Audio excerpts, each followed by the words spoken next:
మరి ఈ చాప్టర్లో మరి ఈ లైట్కు రిలేటెడ్గా ఉన్నటువంటి కొన్ని ఫినామినన్స్ ఏవైతే ఉన్నాయో చూడండి. The phenomenons that related to లైట్ను రిలేట్ చేసేటటువంటి మన డైలీ లైఫ్లో మనము ఈ లైట్ వల్ల మనము ఎక్స్పీరియన్స్ చేసేటటువంటి కొన్ని విషయాలు ఇక్కడ చూద్దాం. Some phenomenons. One is image formation by a mirror.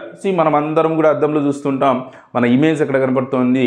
So this is because of light. And also night time ఈ స్టార్స్ ట్వింకిల్ అవుతూ ఉంటాయి అన్నమాట, మెరుస్తూ ఉంటాయి. This is because of light. So twinkling of stars is due to light.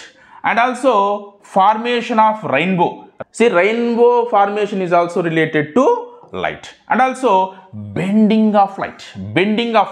Whenever ఏదైనా ఒక బీకర్లో మనం ఒక పెన్సిల్ని మనం చూస్తే అది కట్ అయినట్టుగా కనబడుతుంది అన్నమాట. చూడండి, ఇక్కడ పెన్సిల్ చూడండి, ఇక్కడ కట్ అయ్యి ఈ విధంగా ప్లేస్ కావడం జరిగింది. So this is also because of light. అంటే ఇవి different phenomenons.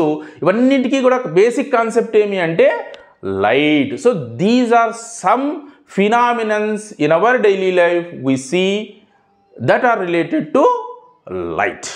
And now see మరి ఈ పర్టికులర్ చాప్టర్లో light reflection and refraction of లైట్లో మనము కంప్లీట్ ఈ చాప్టర్లో ఏం నేర్చుకోబోతున్నాం ఒకసారి చూద్దాం. వన్ ఈజ్ రిఫ్లెక్షన్ అంటే ఏమో డీటెయిల్డ్గా తెలుసుకుంటాం. And also refraction, this is what refraction